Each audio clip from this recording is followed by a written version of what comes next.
Hello student, দেখো আজকে তোমাদের জন্য রয়েছে ক্লাস 7 এর হিস্ট্রি 3rd চ্যাপ্টারের কিছু শর্ট কোশ্চেন। ফার্স্ট কোশ্চেন, অর্থশাস্ত্রের রচয়িতা কে? অর্থশাস্ত্রের রচয়িতা কৌটিল্য বা চাণক্য, আর একটি নাম আছে বিষ্ণুগুপ্ত। কৌটিল্য, চাণক্য বা বিষ্ণুগুপ্ত, যে কোনো একজন বললেই হবে। নেক্সট, আইন-ই আকবরী গ্রন্থটি কে রচনা করেন? আইন-ই আকবরী রচনা করেন আবুল ফজল। কত খ্রিস্টাব্দে বখতিয়ার খলজি মারা যান? 1206 খ্রিস্টাব্দে।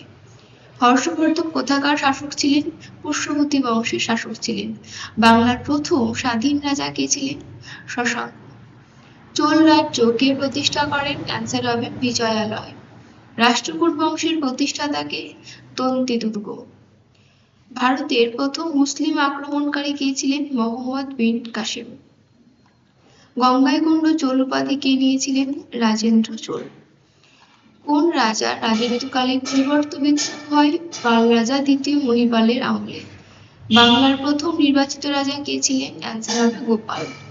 কিতাব অল হিন্দ গ্রন্থটি কার লেখা? অলবিরুনির লেখা। তরাইনের প্রথম যুদ্ধ কবে হয়? 1191 সালে। তরাইনের দ্বিতীয় যুদ্ধ কবে হয়? 1192 সালে। নেক্সট, বরেন্দ্র নামে পরিচিত কোন এলাকা? বাংলার ভাগীরথী ও করতোয়া নদীর মধ্যবর্তী এলাকা বরেন্দ্র নামে পরিচিত। নেক্সট, শশাঙ্কের রাজধানী কোথায় ছিল? কর্ণ সুবর্ণ। গৌড়তন্ত্র কি? শশাঙ্কের শাসনকালে গৌড়ে যে শাসন ব্যবস্থা গড়ে উঠেছিল তাকে বলে গৌড়তন্ত্র। দিল্লিতে সুলতানি শাসনকে প্রতিষ্ঠা করেন কুতুবউদ্দিন আইবক। কৈবর্ত বিদ্রোহের নেতা কে ছিলেন? দীপক ও রুদক। হর্ষচরিত কার লেখা? বাণভট্টের লেখা। প্রাচীন বাংলার সবচেয়ে বড় অঞ্চলটির নাম কি ছিল? পুন্ড্রবর্ধন। সুলতান মাহমুদ কতবার ভারত আক্রমণ করেন? 17 বার। ত্রিশক্তি সংগ্রাম কত বছর ধরে চলেছিল? 200 বছর ধরে চলেছিল। পাল বংশের প্রতিষ্ঠাতা কে ছিলেন? গোপাল।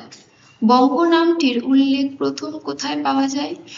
ঋগ্বেদের ঐতরেয় আরণ্যকে। ত্রিশক্তি সংগ্রাম কাদের মধ্যে হয়েছিল? পাল, গুর্জর প্রতিহার ও রাষ্ট্রকূটদের মধ্যে। ইসলামদের পবিত্র ধর্মগ্রন্থ কোনটি? কোরআন। গহুরবাহ কাব্যটির রচয়িতা কে? বাগবতীরাজ।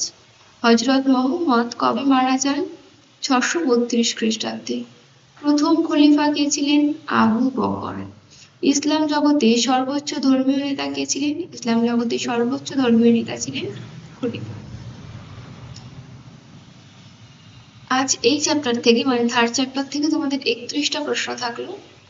নেক্সট 4 পার্টে আবার আরো 30টা প্রশ্ন আপলোড করা হবে। ভিডিওটি ভালো লাগলে অবশ্যই লাইক, শেয়ার এবং সাবস্ক্রাইব করো। দেখা হচ্ছে নেক্সট ভিডিওতে।